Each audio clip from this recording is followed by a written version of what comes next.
Okay, Carmen, for this episode of Boys Toys, the entire 2 hours is dedicated solely to motorcycles. Oh, that's great. I love motorcycles. Harleys, Hondas, motocross, supercross. I love them all. Awesome. Perfect, because the whole show is all about it. Oh, cool. Kind of like the history of motorcycles. Nice. Yeah. So, okay, what we want to have you do is you're going to be sitting on your motorcycle in your biker babe outfit, right? Okay. And then I'm going to get a volunteer from the crew to act as a hitchhiker. Okay? All right. Okay, so guys, I'm going to need a volunteer to sit on the back. Over here! Oh, right here! Hello? Right here! Right here! Oh, okay, you.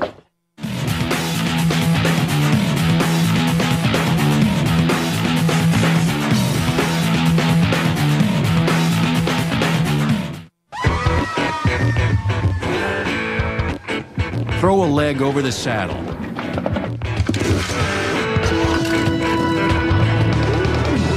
Kick it into gear. Grab a handful of throttle. And a face full of wind. There's a sense of speed, there's almost a euphoria of speed that you just can't get in any other vehicle. I have the kind of motorcycles where people are just amazed that I can physically get to the destination. What? You got here in that? I think riding a motorcycle is about the closest thing to flying an aircraft. I'm talking about flying an aerobatic plane or a fighter jet or something where you feel some G loading in the saddle. And the whole thing just is just the neatest little ground-bound little jet fighter transportation. You can get one for 10,000 bucks. They're cool. You're aboard a century and a half of technical wizardry and cultural notoriety. Our music, our literature, our films are about the great themes of the 20th century: love, death, adventure, danger, speed. All of those are encapsulated in the motorcycle and then some. Obviously, there's more going on here than just two wheels and a motor. When you see, wow, like that, what the hell was that? Did you see that? You know, when people are freaking out seeing it, they only get a 10-second glimpse, you know, as they're daydreaming in the middle lane and it passes them in the fast lane. So what is a motorcycle? Is it transportation? Or just a fast, pricey toy? Motorcycle, in my eyes, is a way for people to transport themselves from point A to point B. In my game, point A is the ramp and point B is the landing. It's a vehicle that can do backflips and burnouts, wheelies and stoppies, and flirts with 200 miles an hour. Like anyone would need such a thing. I think that maybe not everyone realizes they need a motorcycle. Once they experience what it's about, then you would never not have one. There's something in the machine that's powerfully seductive. A cult that's somehow encoded into its nuts and bolts. Traditionally, a motorcycle begins with a frame, a metal skeleton that supports the front fork, gas tank, saddle, and rear wheel assembly. The frame cradles the engine, configured like the American-style V-twin, the British vertical twin, the dirt bike single-cylinder, the flat-twin BMW Boxer, or the Japanese four-cylinder inline engine. Not that more exotic engine types haven't been tried, but is it still a motorcycle when it's got a car engine? How about a jet engine? Well, let's fire it up. First thing you do is you turn the key. Okay, and there's your TV screen, which is also a rear view. That says, "Hi, Jay." Okay, now you're ready to go. Check out Jay Leno's turbine-powered Y2K. Your eyes say sport bike, but your ears say jet.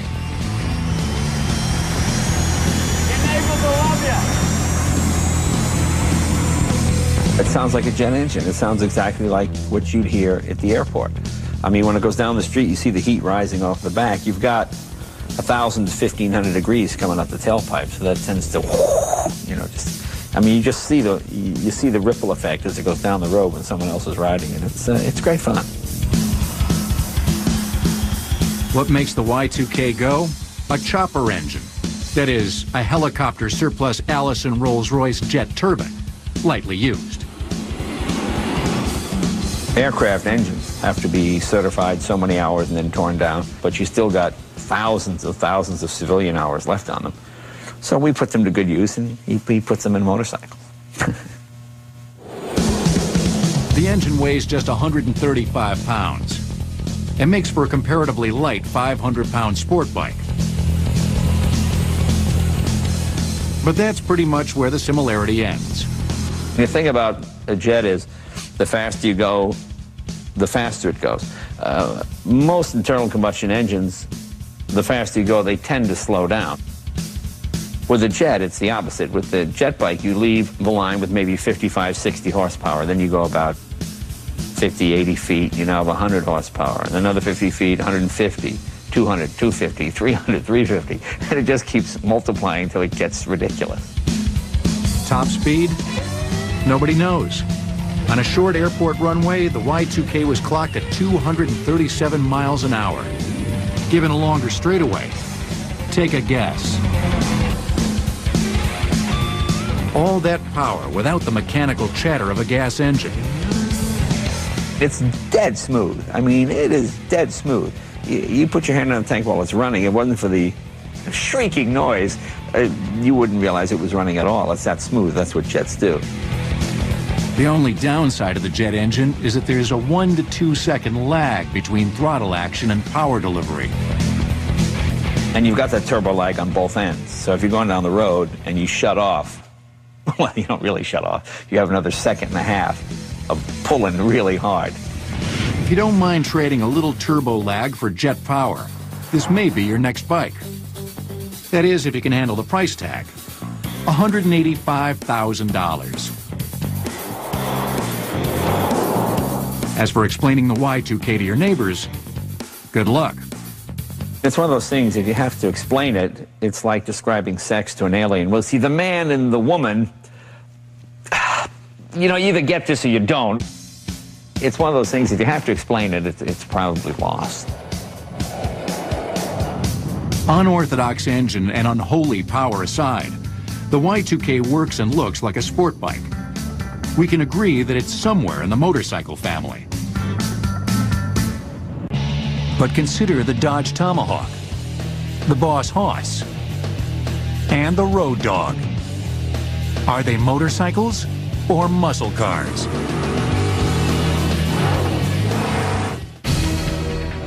In 2002, almost 1 million new motorcycles were purchased in the U.S. for a total of $7.5 billion. Motorcycles will return on Modern Marvels. Pushing the envelope has always been a big part of the cult and the culture of motorcycles.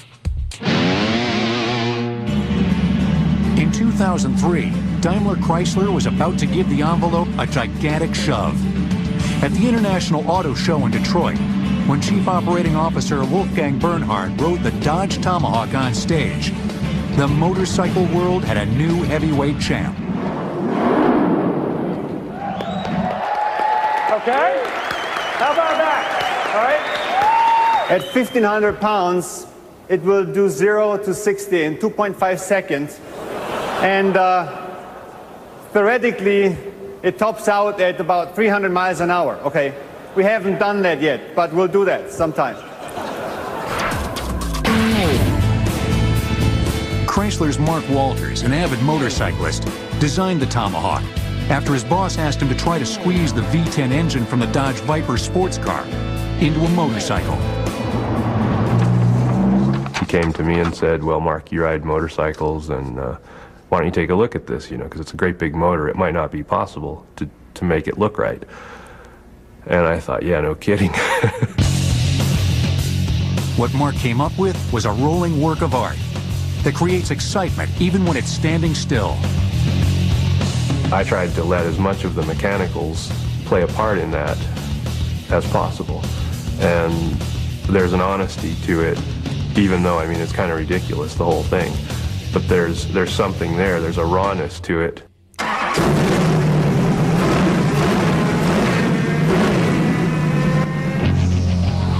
The 500 horsepower horsepower V10 engine is powerful enough in the Dodge Viper sports car, but in a motorcycle, it's outrageously powerful.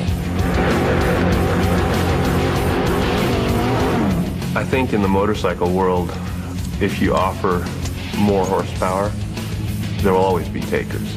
The limit, if you ride the Tomahawk, 500 horsepower feels about right. To build the bike, Chrysler turned to Bud Bennett of RM Motorsports.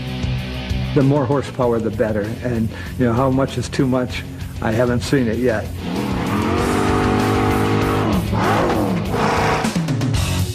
Even though it has dual wheels, front and rear, it leans just like a motorcycle. And the way it does that is when it leans, the wheels kind of scissor like this, and it more or less acts like it has one wheel. When we built it, it was never really intended to be driven. It's really something that Daimler Chrysler really has no interest in because they're not going to build motorcycles.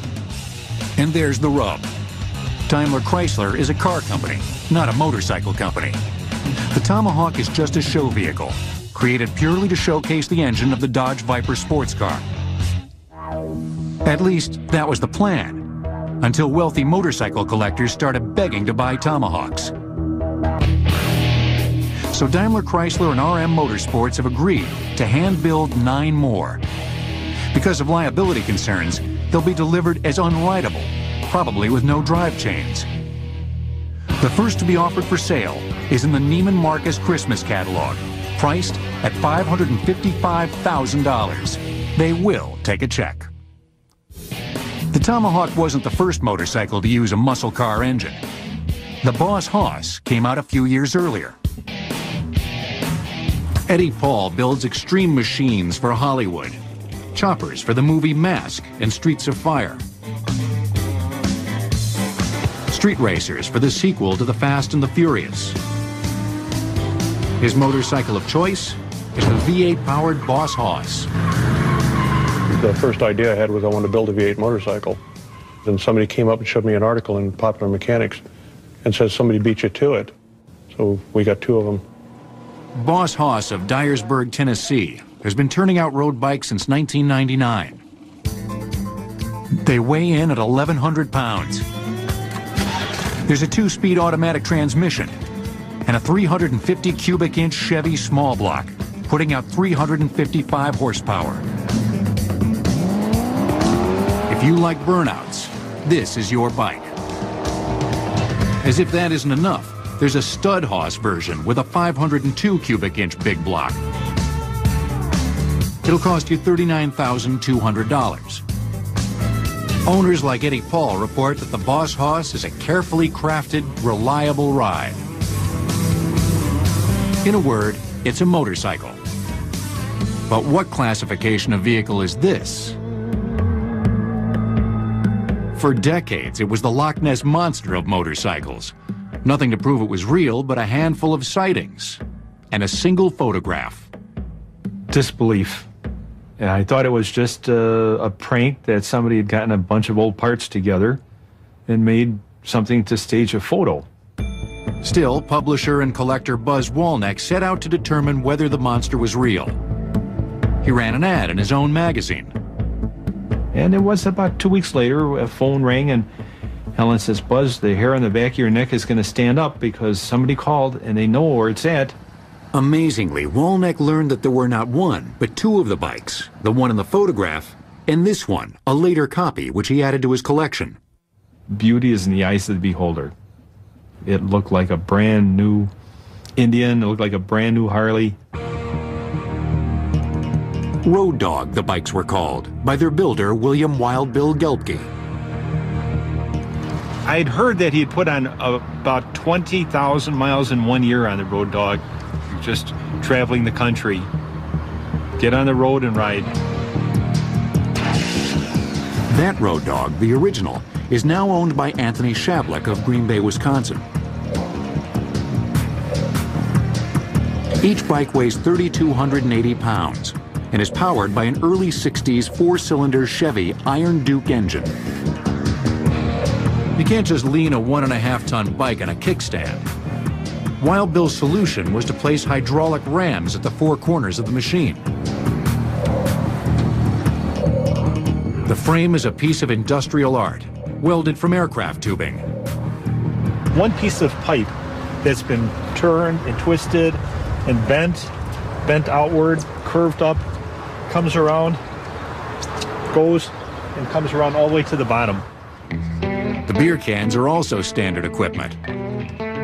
They keep road debris out of the hollow fork tubes.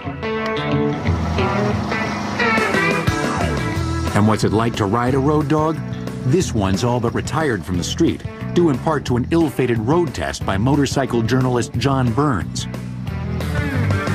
Most bikes, you kind of start off and get your balance, and you might dab with your foot a couple times, but that one, if you dab with your foot, it'll break off your leg. So you just kind of have to twist the throttle and pick up your feet at the same time and just go, which is fine as long as you don't have to turn or anything. And sure enough, when Burns tried to turn, Road Dog crashed. John was fine. We were able to push and pull and get the bike out of the mud. And no real damage was done, but the day of testing was over and not really much was said on the way home. He said, "Thanks for coming, John." And I said, "Thanks for letting me ride the Road Dog Buzz," and got on the airplane as fast as I could and got back out of there.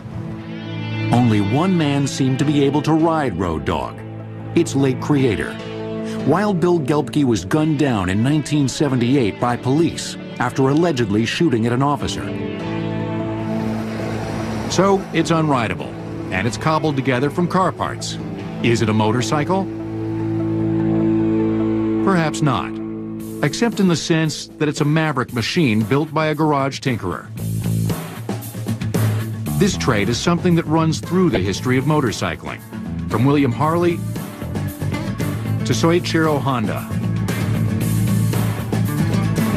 Next, the secret history of the motorcycle, or how it went from utilitarian transportation to coveted boys' toy. In 1971, Eddie Paul set a record for riding a motorcycle with no hands. Los Angeles to Las Vegas, 286 miles. Motorcycles will return on Modern Marvels. Among more than 100 exotic, eccentric, and historic machines at the Guggenheim Museum's recent motorcycle exhibit was this spindly two-wheeler, dating from 1868. When I was researching the art of the motorcycle, it was important to me that I found the first motorcycle. Michaud, a bicycle maker, Perot, an engineer, and they designed and patented the very first motorcycle. It still exists, we found it, and we put it in the exhibition.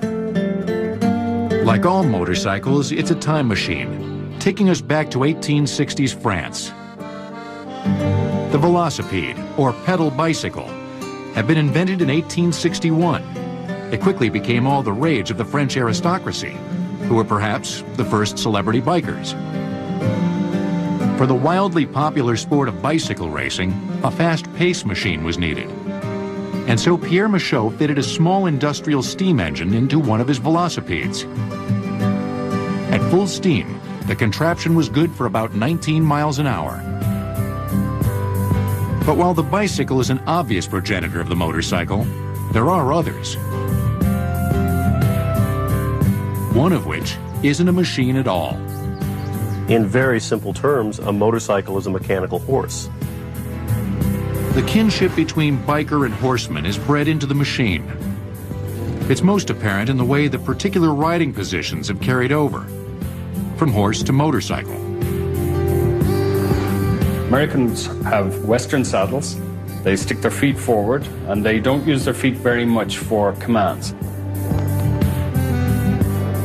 In Europe, it's completely different. You ride your horses in what's called an English saddle, and so you're very much upright and with your heels underneath you because you use the feet a lot more to command the horse. On an American cruiser, the rider is feet forward in a classic cowboy slouch. The European or Japanese sport bike rider is in a racing tuck, like a jockey. Geography also had a hand in the design of motorcycles. For the twisting lanes of Europe, there was a premium on lightweight and sure handling. But the broad landscapes of America fathered the Harley-Davidson and the Indian Chief highway cruisers with large displacement, low-revving engines. I've tried to explain that a few times to English friends of mine. They say, you know, why are Harleys the way they are? Why aren't they sportier? American bikes were really built to take people across big open spaces without causing too much trouble. The English built very sporting, smaller, lighter bikes that were fun on the roads of England. By the turn of the 20th century in America, the machine with a bicycle lineage and cowboy attitude was the hottest thing on the road. Or what passed for the road. There were cart tracks, horse tracks, goat paths, and a motorcycle traversed those roads, quote unquote, better than any four-wheel car. A motorcycle was also more powerful because it had less weight to carry. And there were big contracts for police, postal carriers, linemen. They all used motorcycles because they could get to where they needed to go. Cars got stuck. Cars were more unreliable, mainly because they had 4 times as many parts as the average motorcycle. America's first production motorcycle came out in 1902. The so-called Camelback Indian, co-invented by Oscar Hedstrom, went places no other vehicle could. There was this famous hill. Up comes Oscar riding this thing, and he just zooms up this hill. And then he comes back down, and he goes up halfway, he stops, he starts and takes off again on the hill. And the press had never seen anything like this. An Indian was made in a day. While the Camelback proved a bike could climb, Glenn Curtis showed it could go flat out fast. In 1907, the then unknown tinkerer shoehorned a V8 dirigible motor into a handmade frame and sent the rickety machine loose on the sand flats at Daytona. And they clocked him at 136 miles an hour. And you look at this thing, it has, you know, tires like your thumb, no suspension, no brakes. And here is the boy inventor climbing on this thing and doing 136 miles an hour. No vehicle of any kind would surpass his speed record until 1911. Curtis went on to build a production V-twin motorcycle. And later, of course, he made aviation history with the Curtis Jenny. For the spectacle of speed, however, there was nothing like board track racing. This rare film gives a glimpse into the extreme sport of its day. Most race bikes of the time were pedal-started, but board trackers were geared so high for top speed that they had to be towed to start. They had no throttles. Once up to speed, the bikes ran wide open at upwards of 120 miles an hour around a steeply banked wooden track. No brakes either. You slowed down by hitting a kill switch or by throwing your machine into a controlled skid. Just how dangerous all this was became clear on September 8, 1912. Newark, New Jersey. This picture was taken just before it happened. An instant later, the lead rider, Eddie Hasha, lost control. A period diagram shows the path of the bike as it slammed into the guardrail, killing 4 spectators, then ricocheted back onto the track, killing a rider. Board track champion Hasha also died. The horrific accident made headlines. The first time that motorcycles were featured on the front page of the New York Times. The next year, the motorcycle was lampooned in Collier's magazine. Don't you know you can get the same sensations by tying firecrackers to your legs and sitting over an oil heater? The cartoon read. As for the workings of those controls and gauges, which have always baffled non-bikers, Collier said, you brake with your right hand, work the clutch with your left, and keep track of your oil and gasoline and electricity with the rest of your hands. But by then, the real argument against motorcycles had appeared, in the form of the Tin Lizzie. Henry Ford's Model T had first appeared in 1909. Soon you could drive a car on a motorcycle budget. By 1915, some 2 million people had opted for 4 wheels. And finally, there was good news about those bad old roads. They'd learn how to build cement roadways. So both the infrastructure and the car got better and cheaper. And that really relegated motorcycles to sort of recreation and even luxury status. It brought ruin to the motorcycle industry. In 1910, there had been about 150 companies making bikes in America. Almost all of them were put out of business by the Model T. Yet, in a sense, the motorcycle had been liberated.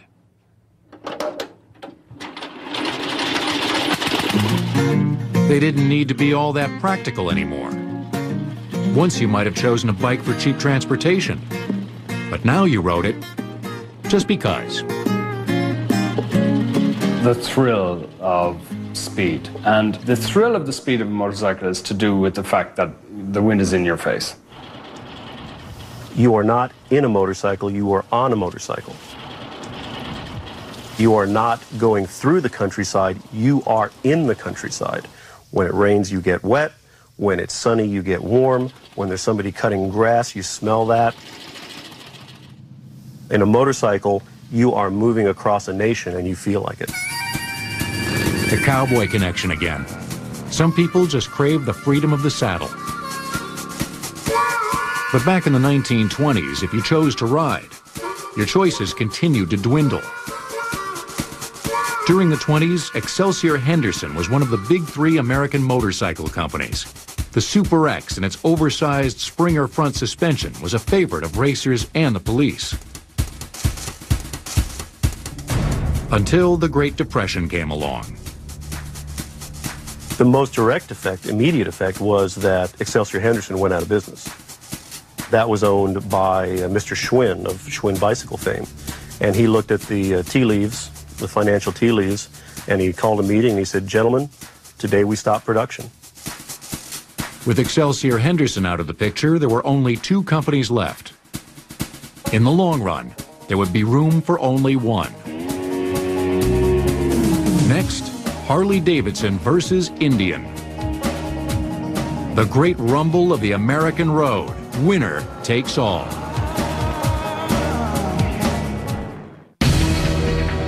Glenn Curtis's 1907 motorcycle speed record stood until 1930, when Joe Wright went 150 miles an hour. Motorcycles will return on Modern Marvels. Harley-Davidson and Indian. In the motorcycle world, they were Coke and Pepsi, Yankees and Dodgers, Hatfields and McCoys. The rivalry launched 1,000 tattoos and at least one poem. You'll never wear out the Indian Scout or its brother, the Indian Chief. They're built like rocks to take hard knocks. It's the Harleys that cause the grief. And the reply from the Harley faithful says you. The fellow downstairs had a Harley-Davidson, and one day I said to him, "What kind of a motorcycle is that?" He said, "It's a Harley-Davidson," and then he sort of grabbed me by the shirt, and he pulled me right up close, and he said, "Don't ever buy an Indian." But if two old motorcycle companies commanded such loyalty, why did one fail dismally and the other become a runaway American success story? And why did one of the loveliest designs of the 20th century disappear from the American highway? Wasn't there enough room in America for both Harley and Indian? The two makes became the rivals, and they were rivals in racing. They were rivals in sales. Now, as it happened, the actual founding fathers were not enemies. In those less culturally sensitive times, the founders of Indian were called the Big Chief and the Medicine Man. Big Chief George Hendy was a former champion bicycle racer. Medicine Man Oscar Hedstrom was a whiz at engine design.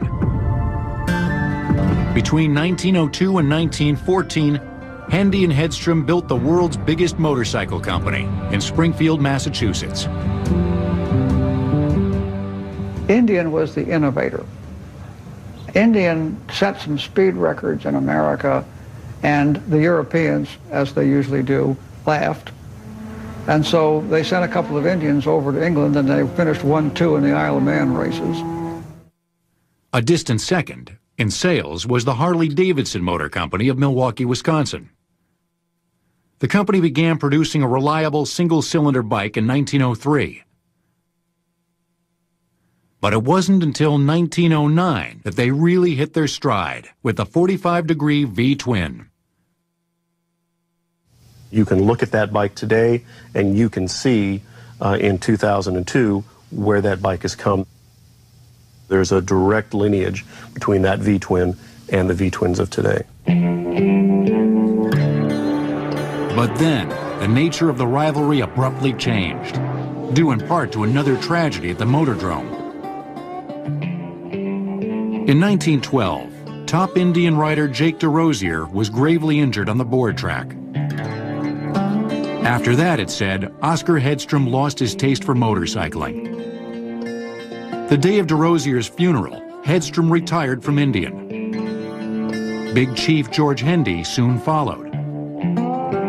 The rivalry was now between a corporation, Indian, and a family business, Harley-Davidson. During the 1920s, Harley and Indian matched each other bike for bike. But the companies were worlds apart. Harley-Davidson was driven by a hard-nosed business ethic. Indian was hobbled by mismanagement in the boardroom, pilferage on the factory floor. They were stealing the plant blind. There were guys just carrying stuff off from the plant, in the Indian plant in Springfield. So the company's in big trouble. So E. Paul comes in here and buys control of Indian.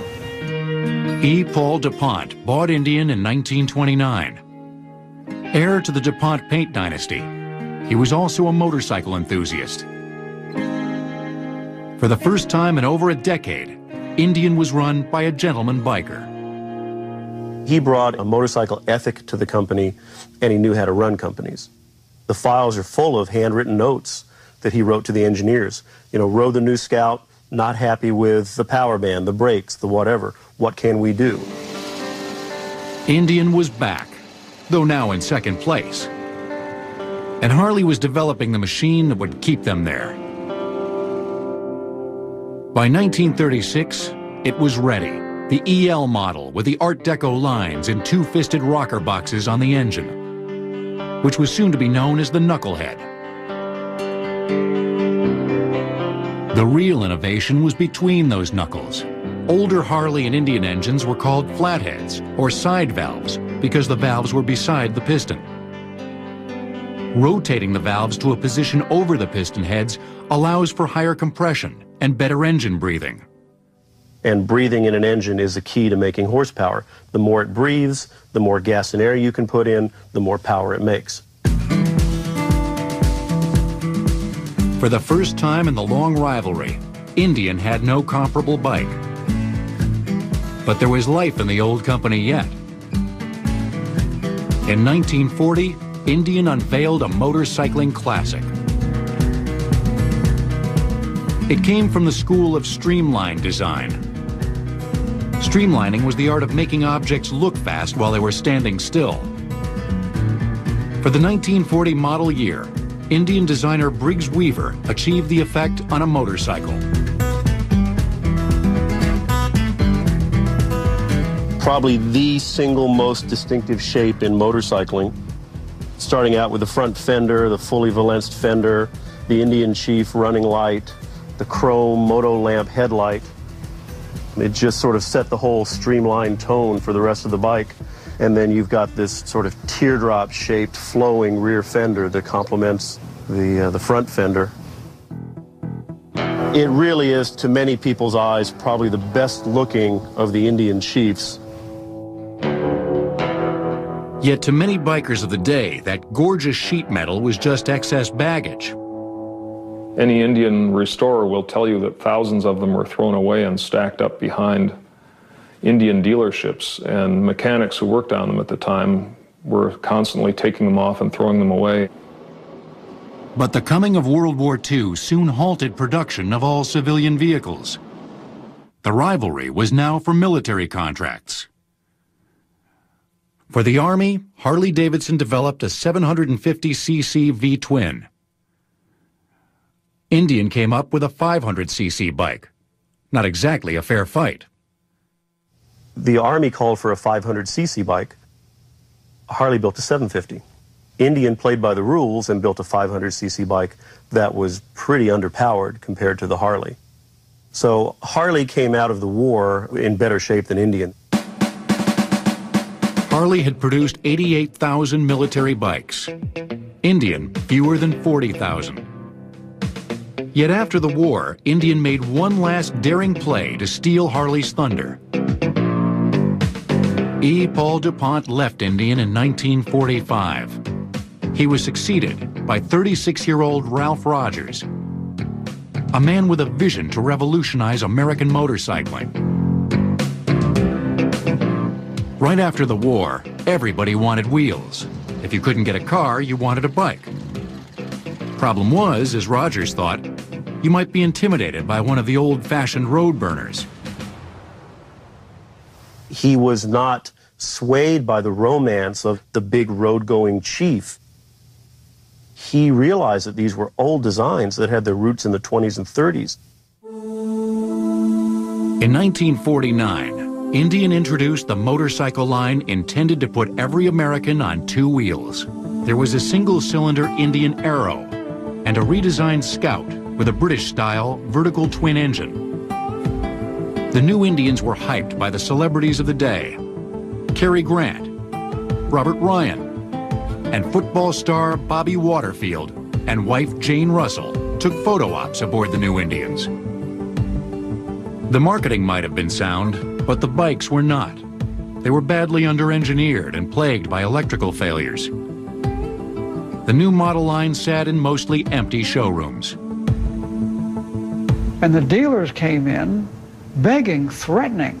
I'm told they had to be locked, they had to lock the boardroom because these guys were out there beating on the door saying, bring us the motorcycles we can sell. Indian shut down the new model line in 1952. They continued making just one bike, the shapely but outdated Chief, until 1953. Then, the doors quietly closed on the old Wigwam, as the Springfield factory was called. The building was demolished in 1984. Ralph Rogers has been vilified as the man who killed Indian, but his vision for the future of motorcycles was sound. This was the idea ahead of its time, because what Rogers did in 1949 was exactly what Mr. Honda did in 1959. But of course, Honda's timing was better, and Honda's product was indescribably better. Indian's day was done.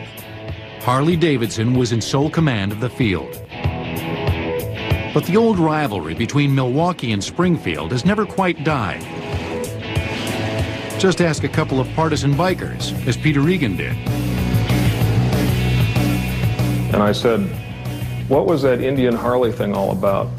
And the Indian guy said, well, that's easy. He said, Indian riders could read and Harley owners were the scum of the earth.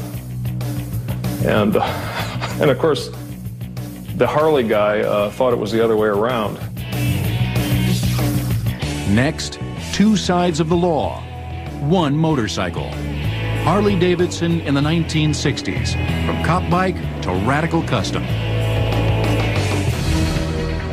In his bicycle racing days, before co-founding Indian Motorcycles, George Hendy won 302 out of 309 races. Motorcycles will return on Modern Marvels. Back in the 60s, two things were guaranteed to make your hands tremble on the steering wheel. One, a motorcycle cop in your rearview mirror. And two, an outlaw biker on his chopped hog. And chances are, both these riders would have saddled up on the same brand. It's very interesting how Harley-Davidson strides both sides of an interesting cultural divide in America. On the one hand, you've got cops on Harleys. And on the other side, you've got the bad boys on Harleys, the Hells Angels and so on. Stranger yet, they might literally have ridden the same bike. Since most of those bikes were probably bought in an auction, I wonder how many motor officers in the 60s, you know, have pulled over a guy that's riding a chopped out bike that used to be theirs, that he used to bust people on. So why did both policeman and biker ride Harley-Davidson? And how could the same machine play the dual role of cop bike and chopper? This rare film was shot for Easy Riders magazine in 1978. It shows two original members of the notorious Booze Fighters Motorcycle Club riding their Harleys from LA to Sturgis, South Dakota. The Booze Fighters are credited with kickstarting the outlaw biker movement in 1947. But the outlaw heritage goes back even further. The term outlaw has several derivations. One is that it was just outlaw racers. They did not want to race within the confines of the American Motorcyclist Association. Founded in 1924, the American Motorcycle Association was the official race sanctioning body. But what if your pride and joy didn't meet the AMA's criteria? Either their bikes were too big or they were the wrong types, and so they just formed their own race series, and they called it the Outlaw Race Series. This was one of the original outlaw machines, a 1929 Harley-Davidson JD. In 1936, Harley itself had lobbied to have the two-cam JD excluded from competition. It was so fast that it threatened Harley's new knuckleheads. Outlaw racers of the 30s were often called cut-downs. This was the first American custom, a bike stripped down to bare bones. The end of World War II brought a turning point to the custom bike scene. Former GIs were buying up ex-Army Harleys and Indians, which could be had for as little as $50. But no one wanted to leave them in military trim. Of course, they looked like Army surplus motorcycles. They were olive drab. They had these big fenders that kept the mud off. Well, they didn't want that, so they cut the fenders or bobbed the fenders, hence the name Bob Job or bobber. On a bob job, the rear half of the back fender was bobbed or cut off to lose extra weight. The front fender was often just junked. The custom paint of the day was also a carryover from the war. Death's heads, 8 balls, and pin-up girls, once painted on warplanes, were tattooed on gas tanks. And who rode this new kind of custom? These were a bunch of ex-servicemen that had some spare time, had a little money in their pockets, had this sort of bellowing, fearsome, two-wheeled beast, and went out and, raised a little hell. One that was in the Booze Fighters was a veteran, and we all come back with the same thing in mind. Jesus, now we can kind of play and do hairy things, and nobody's shooting at us. That made a hell of a difference in life, When there's no bullets flying, by God, you can have a pretty good time. Out for a good time. That's all the Booze Fighters claim they were up to on July 4th, 1947. The motorcycle club was in Hollister, California for the annual AMA races. Barred from the official events, the bikers staged their own. The local fuzz blocked off the main drag there for a full block so we could have drag races, burn circles, figure eights, and all this kind of Wild West. And then the goddamn state highway come along. They don't know that the city cops blocked it off with the barricades on each end. They think we done it. A rumor spread that the Booze Fighters had taken over the town. And what seemed like photographic evidence wasn't long in coming. Life magazine come down and they got these fellas to pose for these wild pictures. And they connected with the Booze Fighters. And when Life magazine published it, it took off then. You couldn't stop it. The man posed on the Bob Job wasn't even a biker. Yet motorcycling has never really recovered from the bad publicity. It didn't help that in 1954, Hollywood gave its take on what happened at Hollister. They made the picture of the Wild One, was taken after the Booze Fighters. And, of course, Marlon Brando played the lead, and Lee Marvin was Wino Willie. And Wino was going to be a technical director, But he got drunk the night before, and So he never made it. So he wasn't a technical director. Advisor. The Wild Ones spawned countless other biker flicks. In the eyes of moviegoers, at least, many riders were real outlaws. On the opposite side of the law, motorcycles were also a symbol, in this case of unbending authority. Harley-Davidson was the police motorcycle by default, ever since the demise of Indian in 1953. Not that it wasn't supremely adaptable for the job. It was very much suited at that time for police work in terms that it afforded the most comfort, it afforded the most power, and it was the most adaptive to the needs of law enforcement. While outlaw racers stripped their machines down, the police piled it on. A police bike had to carry a bulky two-way radio mounted above the rear fender. Microphone and speaker were mounted on the left handlebar. The siren of those days was known as a growler. This is one of the old-style mechanical sirens that was used in the 60s eras on the Harley-Davidson motorcycle. The principle was that this portion here rested on the rear tire of the motorcycle, and as the motorcycle went fast, it made a high-pitched siren sound, and as it went slower, it made a growling sound. Hence, the nickname of this was called the growler. The famous look of the motor officer was highly traditional, derived in large part from the mounted police. The tall, spit-shined boots are those of cavalry officers, as are the tucked-in riding breeches, tailored to the needs of the motorcycle cop. There's a lot of safety features built into this uniform, like the double thickness on the knees, on the pants, and the double thickness on the rear portion of the pants. All of that's for safety reasons. Among policemen, there's a great deal of prestige in being a motor officer. They are the most visible officers on the road. In traffic, they are often the first on the scene of an accident or crime. Going by riding prowess and time in the saddle, the cop is the ultimate biker. And yes, his primary duty is to hand out tickets. The day in the life of a motor officer would consist of writing a good number of tickets, so it requires a lot of starting and stopping, accelerating, decelerating. It's a busy day, in my opinion. On the flip side of motorcycling in the 60s, there was a new scene. Now there were self-proclaimed outlaws on wheels, the Hells Angels and their many imitators. And what they rode was a radical new kind of custom. Mile-long forks, sky-high handlebars, ear-splitting pipes, eye-popping paint, the chopper. Each one of these machines was a personal expression of its owner. But though no two were exactly alike, there were some rules of engagement. Choppers were usually Harley-Davidsons and often had rigid rear ends. Rigids had no shock absorbers at the rear axle. It made for a kidney-jolting ride, but what bikers got in return was a feeling of being hardwired to their bikes. I like that positive feel of a rigid where just, you know, you got to pay attention and, you know, you're kind of one with the bike, literally.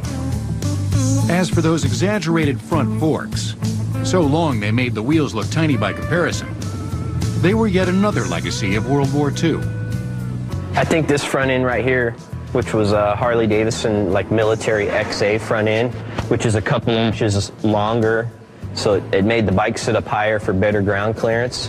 And I think that's probably what a lot of guys use to, you know, raise their bike up, and it gave it a little bit more radical look.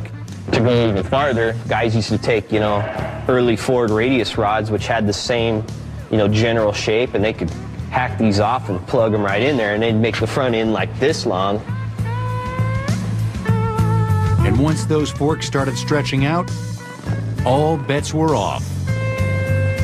It's the typical American way, man.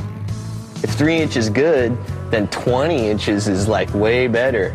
You know, Jimmy's got a 3-over front end. Well, screw him. I want a 6-over, you know, and I want big, giant bars. You know, there's no way Jimmy's going to have a better bike than me. Bikers have one-upped each other ever since. This film, shot in the late 70s, shows an extreme moment in the evolution of choppers.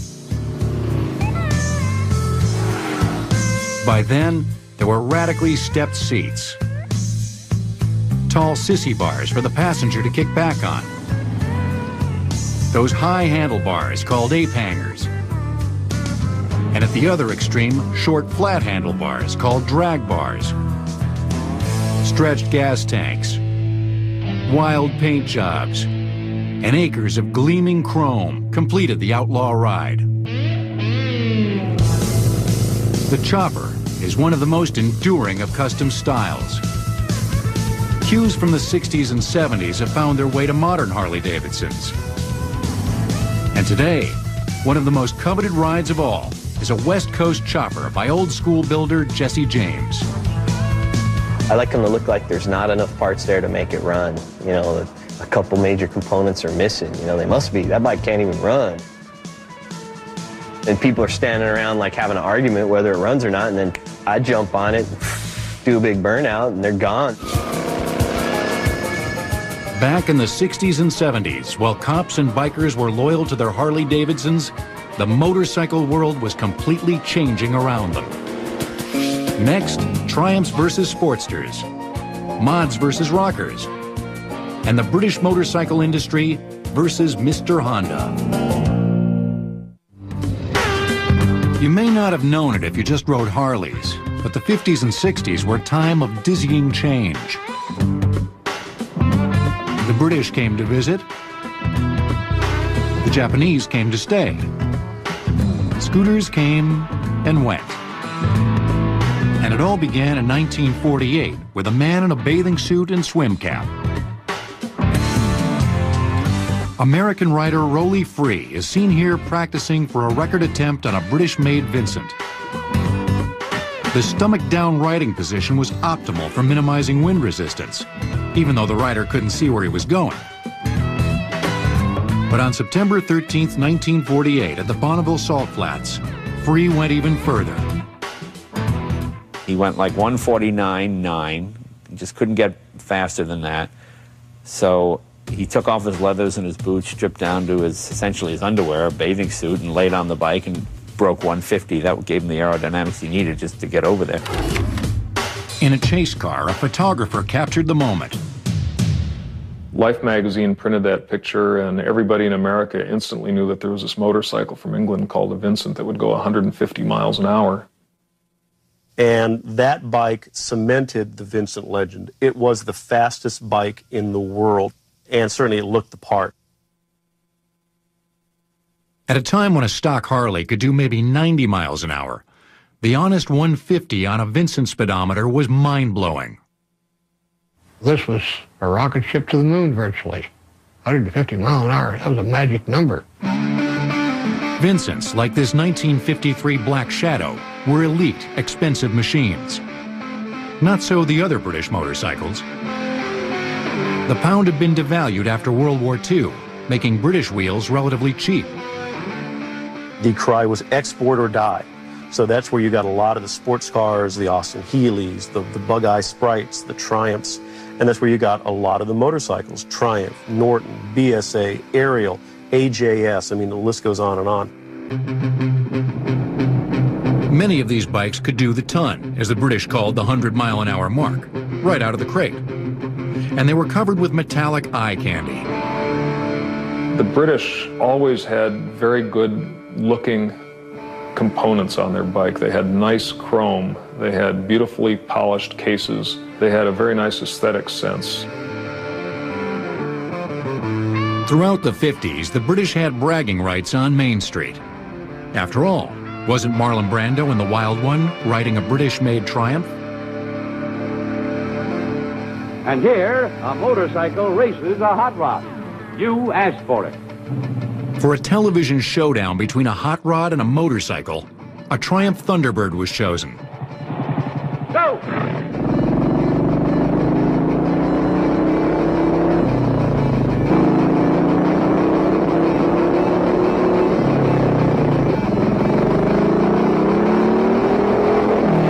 The Triumph won. The upstart British even got a rise out of a certain American motorcycle company. In 1957, the first Harley-Davidson Sportster appeared. The Sportster had a race-bred engine and a lightweight frame, and a most un-Harley-like foot shift. It's no coincidence that the original Sportsters had the foot shift on the right, the way the British bikes did, whilst the big twin Harley had the shift on the left. The Sportster was designed to meet the incoming competition. Then along came the 60s, changing America's mind about a lot of things, including how to have fun on two wheels.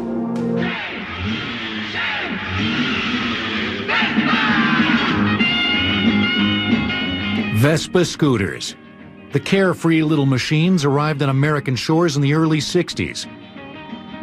With automatic transmissions and unintimidating power, Vespas were effortless to ride. And with all that swoopy sheet metal, they embodied sensual Italian design.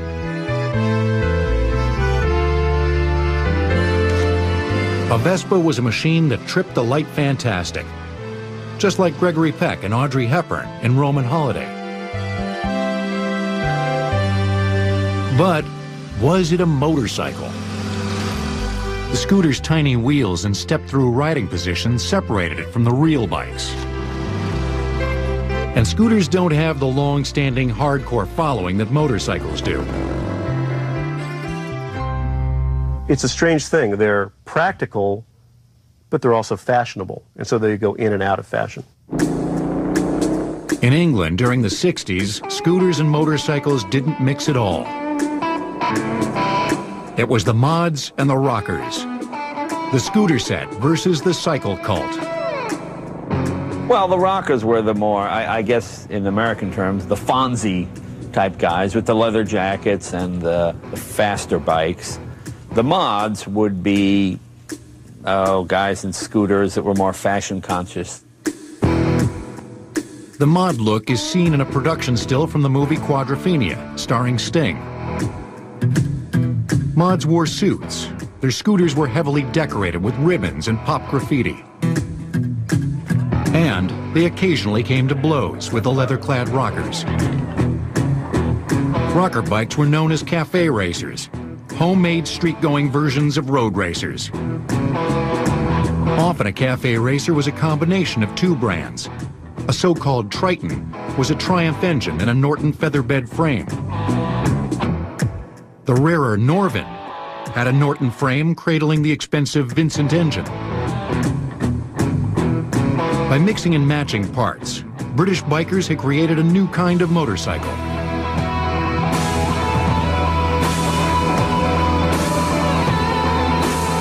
A cafe racer is really the world's first sport bike. Today's high-performance replica racer sport bikes really started with the cafe racers. The name cafe racer comes from the British ritual of racing from one transport cafe to the next. A typical run would be from the Ace Cafe of London to the Chelsea Bridge and back. Through traffic at speeds exceeding 100 miles an hour. That was the big performance benchmark. You would start out at the Ace Cafe, you'd drop your money in the jukebox, and you'd get on your bike, and you'd try to get back before one of the longer songs of the era had played. And to do that, of course, you had to do the ton. Ton up fast and loaded with charisma. Brit bikes dominated motorcycling. Yet by the early 60s in America, there was already a contender in sight. Of all things, it was an undersized bike from a country that at the time was synonymous with cheap goods. To think that you could come here with a small machine of 50 cc's and succeed seemed absurd to most people. The man behind the machine was no stranger to failure. Soichiro Honda was a college dropout whose first career as race car driver ended in this crash. He eventually found success making small engines for mounting on bicycles. The first little Hondas helped to mobilize post-war Japan. By 1959, Honda was exporting his small is better philosophy to America in the form of the Honda Cub. The feisty 50cc bike had a step-through riding position, like a scooter, but with full-sized motorcycle wheels. It had automatic transmission and 3.5 horsepower, all for $195. And people started to realize what performance these little machines had, and they were built like a fine watch. And they were incredibly durable. They were fun to ride. They sipped fuel at an amazingly low rate, and so they slowly began to catch on.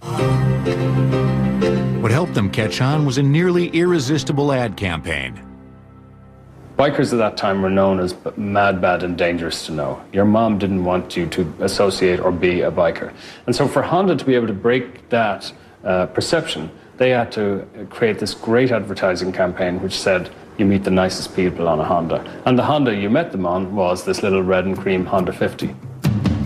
When I was a kid, the hottest selling motorcycle in the world was the Honda 50. I remember Honda came to this country and they told the dealers, we want to sell 5,000 of these. And the dealer said, you'll never sell 5,000 a year. They said, no, we want to sell 5,000 a month. Oh, it never happened. But they did. They sold millions of them. The Cub was followed by other bikes. The 160cc Honda Dream, the 305 Superhawk. The only thing missing from the Honda lineup was a big displacement road burner. In 1969, that changed. I was walking through the exhibition in Las Vegas not so long ago, and we passed the CB750 Honda, the Honda 4. And I heard a guy just near me saying, the bike that changed the world. And in many ways, the CB750 was the bike that changed the world. The inline 4-cylinder engine was new for the street. Disc brakes were a motorcycling first. And the brawny styling was brand new for Honda. I got on it the first time and I looked down at the fuel tank and everything just seemed massive. And it just felt like it had just run a hole right through the wind. What was the British response?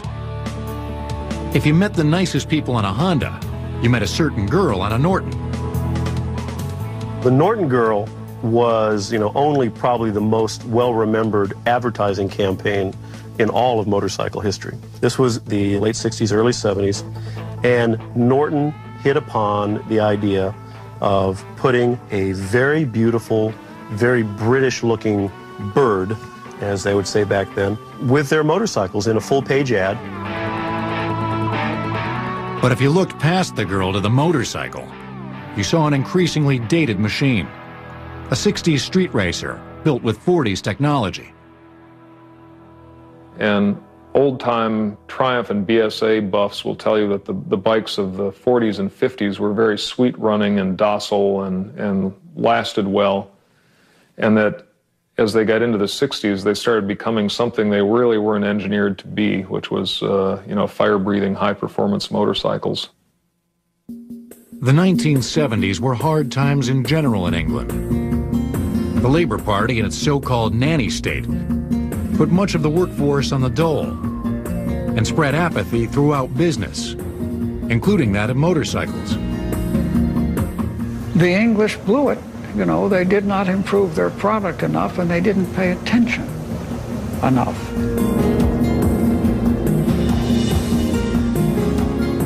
One by one during the 70s, the old English brands failed. The last holdout, Triumph, closed its doors in 1984. And even some who were steeped in the romance of British iron had to admit there was a new world order. I felt sort of that I'd been set free, that I loved the Norton, but I couldn't trust it. And when I sold it and got the Honda, all of a sudden I felt that I could get out a map of the United States and look at it and go anywhere. At the moment the Japanese were redefining the street bike in the 70s, a revolution was also taking place in the dirt. Motocross morphed into Supercross and was then launched skyward into the freestyle era. Next, jaw-dropping stunts, and the guys who dared to do them for the very first time.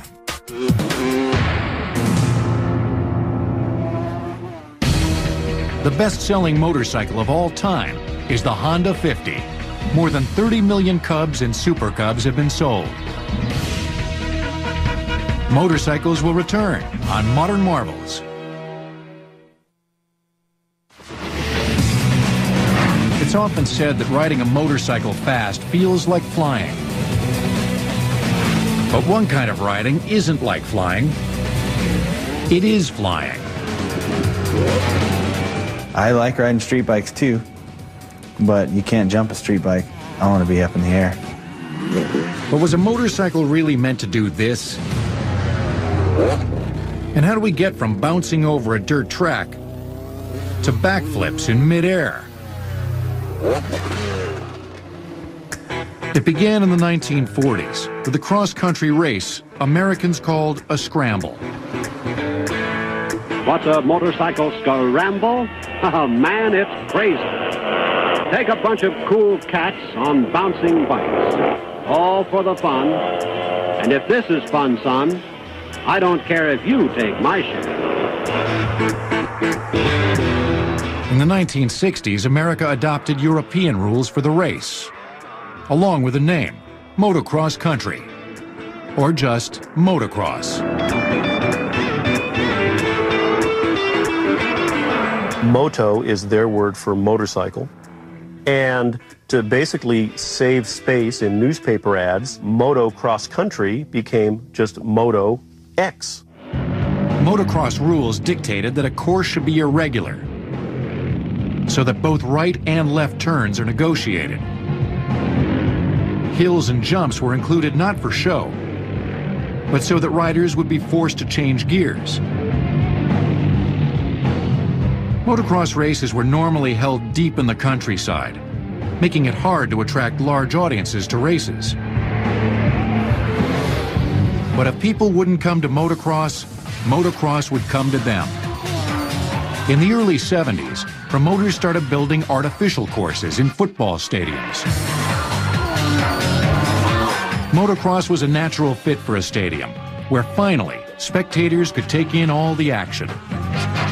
But strictly speaking, a race on an artificial course was no longer motocross. What to call it? An exhibition staged in the Los Angeles Coliseum in 1972 was called the Super Bowl of Motocross. The contraction, Supercross, stuck. In the confines of the stadium, the style of racing changed. There wasn't space for much of a straightaway. But there was plenty of room to go vertical. Supercross is more about jumping. Motocross is more about going fast. Supercross is more of a spectacle. For the fan, you can sit around the track. You can see all of the racing. There's big jumps. People like to show off. And sometimes the racing's a lot better because it's more tight. Supercross is not just a race, it's an event. While the races are different, the machines are basically the same. There are still two basic engine classifications, 125cc and 250cc. Tiny compared with street bike engines, these mills are brutally effective for the job at hand. Dirt bikes traditionally have two-stroke engines. In a two-stroke, the up and down movement of the piston opens the exhaust port and intake port, eliminating the need for the intake and exhaust strokes of the four-stroke engine. There's a power pulse at every revolution of the crankshaft, unlike the four-stroke engine, which produces power every 2 turns. And since it lacks the valves and camshaft of a four-stroke, the whole package is lighter. And yet a two-stroke has a fatal flaw. It burns a mixture of oil and gas called premix. Burning oil produces large quantities of air pollution. The two-stroke engine is inherently dirtier than a four-stroke. Two-stroke engines have been unable to meet clean air regulations since the mid-'80s and are no longer used on street bikes. They may one day vanish from dirt bikes. 500cc four-stroke bikes called thumpers have become competitive with 250 two-strokes. If motocross has the European racing pedigree, Supercross gave it a touch of American showbiz. But the true exhibitionists of the dirt were still waiting in the wings. The wild aerobatics of freestyle motocross actually came from bikes without a motor. BMX, or bicycle motocross competitions, began in the 1970s. Kids not old enough to drive were catching air on their bikes. Among them, future Supercross champion Jeremy McGrath.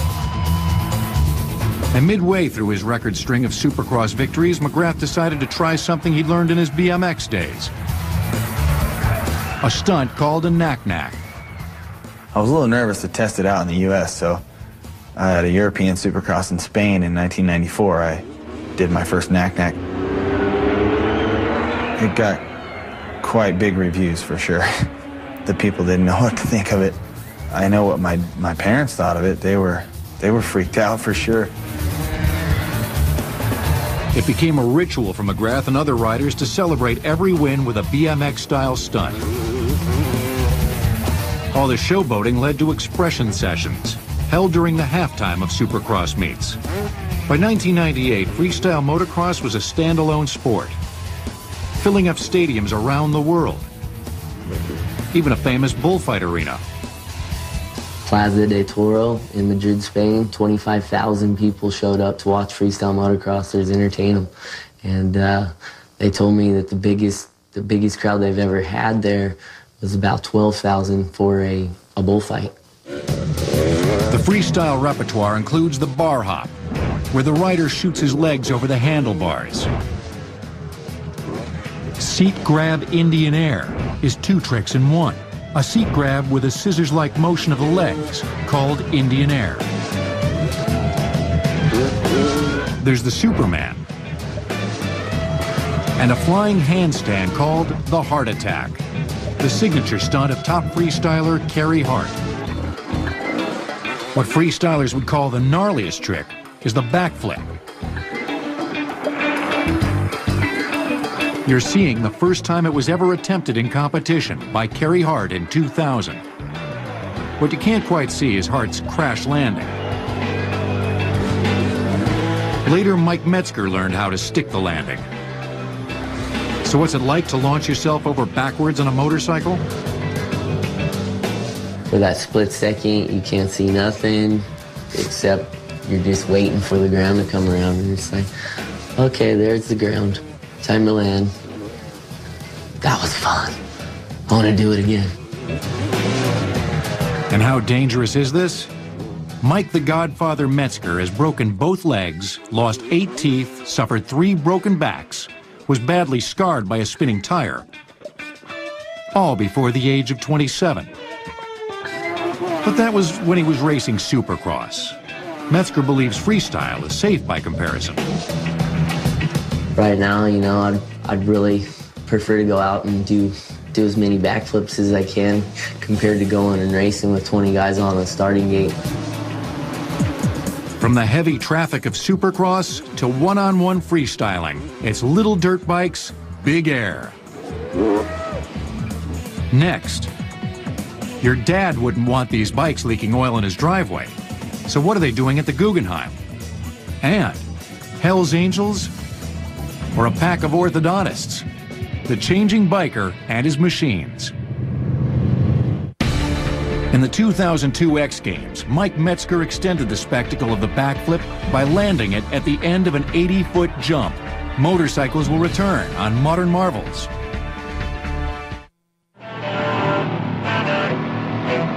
It's the Naked Machine.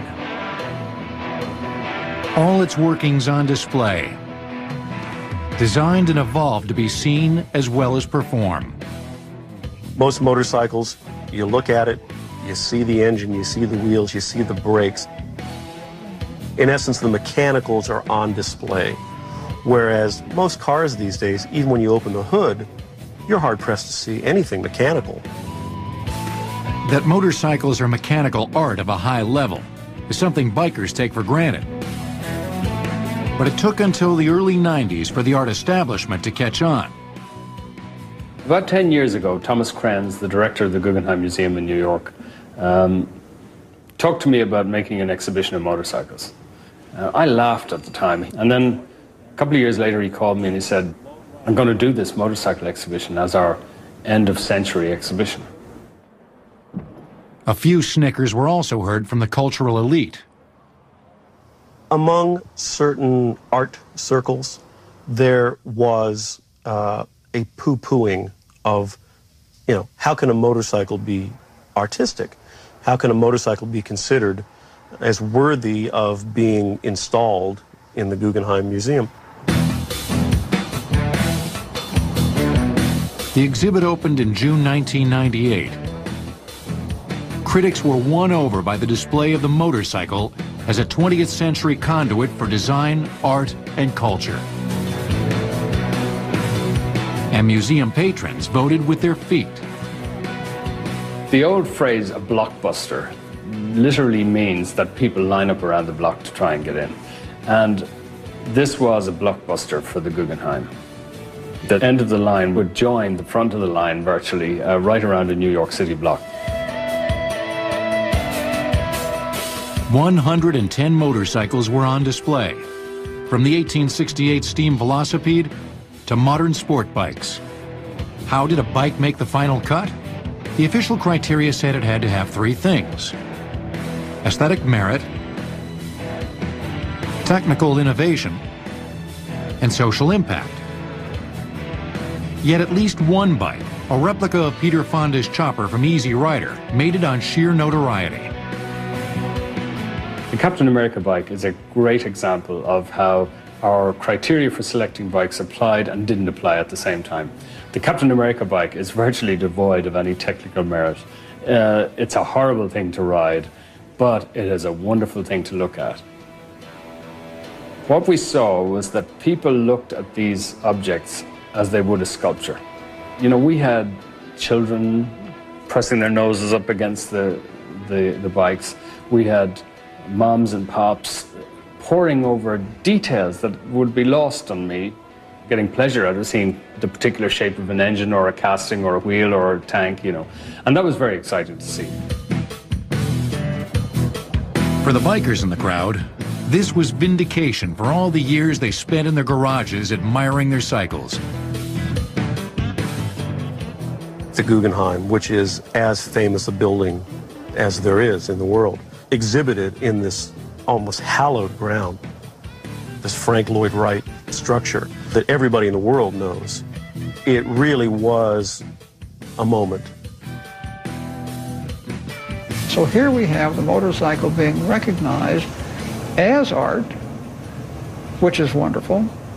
Plus, it drives all the snobs nuts, which is as much fun.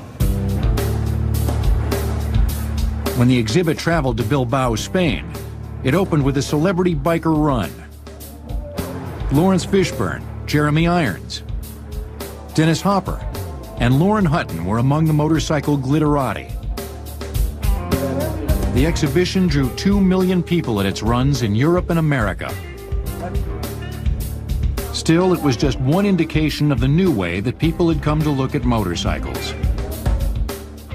The exhibition, The Art of the Motorcycle, was successful on its own terms. But what was really fascinating to me was that it did capture a particular moment in the popular thinking about motorcycles. Motorcycles now in America are considered to be a desirable object. And that's the first time that that's been the case, universally. Could it be that the outlaw machine was becoming respectable? If this seemed far-fetched, the brand that spearheaded the change seemed even more unlikely. The 1970s had been hard times for Harley-Davidson and its line of heavyweight motorcycles. There wasn't a lot of competition in that class, so they just made the same bike over and over again. And they new hand grip for '74. Those are the kind of improvements that you had.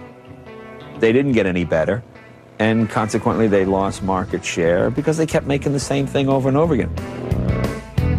Harley was a family business no more. In 1969, the motor company had been sold to AMF, the bowling equipment company. AMF tried to match the flood of Japanese imports by pumping up production. But more bikes turned out to mean less quality. If you bought an AMF Harley, you might find yourself pushing it rather than riding. In 1981, a group of Harley executives, including a grandson of one of the founders, Willie G. Davidson, bought the struggling company from AMF. But the technological seed of Harley's turnaround was already germinating. Under AMF's guidance and leadership, the new Evolution motor was started. They green-lighted the project. They knew enough to know that the product had to improve. The Evolution engine, shown here in the Sportster version, looked like the classic Harley V-twin, but the engineering was all new. The top end was fabricated with aluminum rather than iron. Tolerances were closer. Cooling action improved. A friend of mine who was a Harley dealer said that essentially they went from a 29,000-mile engine to a 100,000-mile engine overnight in terms of its service life without needing any real work. So here the Harley is, and it looks like your grandfather's motorcycle, but it's got electric start. It's got good brakes. It's going to start every time. It's a wonderful piece of engineering. And suddenly, every guy of a certain age seemed to want a Harley. If you looked closely enough, it was the same generation that fueled the bike boom of the 1960s. Schooled on Hondas, they graduated to Harleys. Maybe they rode bikes when they were teenagers, but they put that aside to concentrate on the career track, the family. And when that was taken care of, they thought they deserved a little fun. That word fun underscores almost everything in motorcycling. Any big boom in motorcycling, the word fun is somewhere in that equation. And this time around, there was no mom and dad to read the riot act about motorcycles.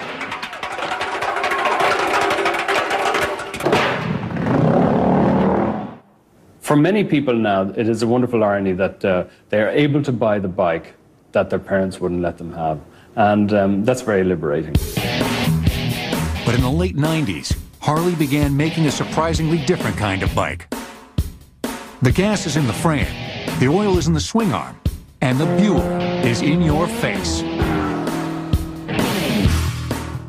In 1999, Harley-Davidson surpassed Honda as the best-selling motorcycle in America. Harley sold over 177,000 bikes. Motorcycles will return on Modern Marvels, here on the History Channel. It has long been true that the next big thing in motorcycling may come from the street rather than the factory. The Cafe Racer came out of a London biker hangout. The Chopper from some nameless garage. And the single most stunning bike of the 1990s had an even more surprising origin. One man, John Britton, working in New Zealand, which has no history of motorcycling, incidentally, created with his own hands a motorcycle that was not only a thing of incredible beauty with its lipstick pink and powder blue color scheme and those beautiful organic aerodynamic shapes and an amazing engine, but it also went like the wind. This is the Britton V1000. A bike whose performance and sinuous lines are clouded only by personal tragedy. John Britton was both an engineer and artist, who had designed a successful line of original glass art. But his true passion was motorcycle racing. In 1990, Britton began building his own race bike from the ground up, engine and all, wrapping it in the liquid lines of a glass artist. In 1994, Britton took his V1000 to Daytona. And I immediately tracked him down and said, we must have this motorcycle on the cover of Cycle World magazine. To my mind, that Britton V1000 was the most innovative motorcycle that has come down the pike in many, many years, maybe ever. The most innovative feature of Britain's bike was the frame, or lack thereof.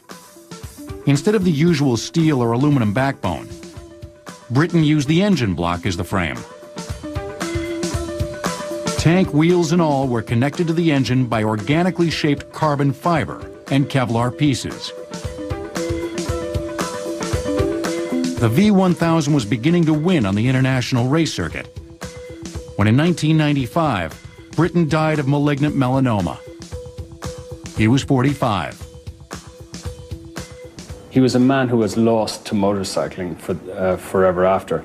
But that one moment, the Britain V1000, seems to me to capture all of the qualities that we love about motorcycling. The personal endeavor, the beauty, the pure beauty, and the exhilarating performance. Fortunately, John Britten had no lack of company when it came to rethinking the motorcycle. We really started with the concept of, I want to make the sport bike chassis take a leap forward. I'm not satisfied where everything is today. Former Harley-Davidson engineer Eric Buell left the motor company in 1983 to build race bikes. In 1987, he began building sport bikes using Harley-Davidson Sportster engines. It is much like, you know, the Chevy V8 or the Fender Stratocaster of the music industry, the one that everybody keeps making copies of. In 2002, Buell started from scratch with a new V-twin engine and a revolutionary frame. One of the duties of the frame is to carry the gas tank. The gas tank sits atop the frame, usually. Well, Eric said, why don't we make the frame the gas tank? Brilliant. On this motorcycle, this is the airbox cover. The fuel is all inside this massive aluminum frame here. It fills through here and goes down both sides of the frame and across the back. Buell also eliminated the typical oil tank. So we came up with the idea of putting the oil right in the very front of the swing arm. The swing arm is an aluminum casting, which dissipates heat really well. There's a lot of cool air flowing by it. Gives us a lot of volume and a great location, and takes the weight away of a separate tank. With no separate oil and fuel tanks, the Firebolt is shorter and lighter. And with all the heavy liquids inside, not on top of the frame, there's a lower center of gravity, riveting the bike to the road. You can find the Firebolt and other Buells at Harley-Davidson dealerships. Since 1998, Harley has controlled the majority share of the Buell Motor Company. Buell is carrying on the sporting tradition that motorcycle companies like Harley began 100 years ago. They've been bobbed and hot-rodded, bred in the race pits, battle-tested in the dirt, and pieced together from basket cases in 1,000 garages. I'm only thinking about the one I'm working on right now. This one. That's the one I care about right now. And at the moment it seems locked in place, someone pulls off another stunning variation on the theme of two wheels and a motor. The fact that it only is two wheels and an engine in the middle, you've got to make the best of a very simple shape. And that brings out the best in designers. But more than just a machine, it's a symbol of a deep divide in the way we go places. There have always been riders and drivers. Those who need the comfort and safety of the coach, and those who crave the freedom of the saddle. You see it one day and you say, that's for me. And there's, it's one of the mysteries of the human race that we don't know why that happens.